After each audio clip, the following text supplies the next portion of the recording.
ඔයාලා දන්නවා අපි දැන් ඉන්නේ කලි යුගයේ. ඒ කියන්නේ කාලහෙවත් අඳුරු යුගයක. මිනිසුන්ගේ මනුස්සකම් නැති වෙලා බැඳීම් වලින් තොර විරසක වුණ සමාජයක්. හොඳයි කියන දෙයට ඉඩකඩ අඩු කාලයක්. ඔයාලා දන්නවා යුග පෙරලියක් සිදුවන සියලුම අවස්ථාවල ලෝකපාලන දෙවිවරු අතරින් ශිව දෙවියන්, විෂ්ණු දෙවියන් වගේම මහා දුර්ගා මෑණියන් එක් එක් අවතාර ගන්නා බව.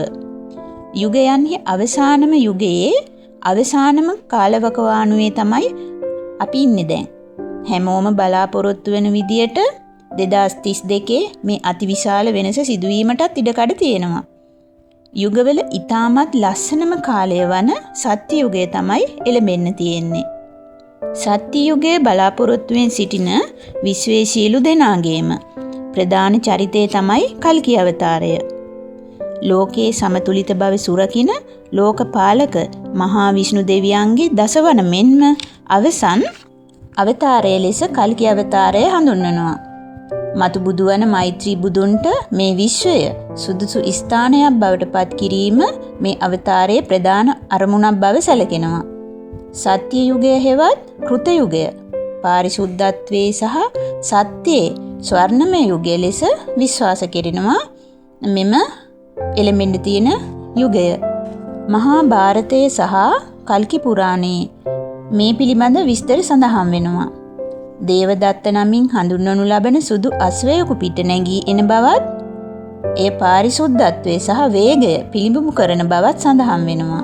ඔහු අතේ ඇති කඩුව ශිව දෙවියන් විසින් ලබා දී ඇති බවත් ඒ ගිනි ගනිමින් දැල්වෙන කඩුවක් බවත් සඳහන් වෙනවා.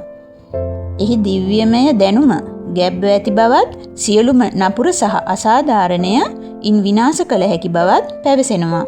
හිමාලයේ එක් අතිසුන්දර ආධ්‍යාත්මික ස්ථානයක් ලෙස සැලකෙන සම්බාලා නගරයේ උපත ලබා අවශ්‍ය ශිල්ප දැනුම ලබා ගන්නා බව කියවෙනවා. කල්කි අවතාරයට බාල කල සිට අවශ්‍ය සියලුම දැනුම් ශිල්පය ලබා දීම සඳහා අමරණීයත්වයට පත් විශේෂිත 7 දෙනෙකු සිටින බව සඳහන් වෙනවා.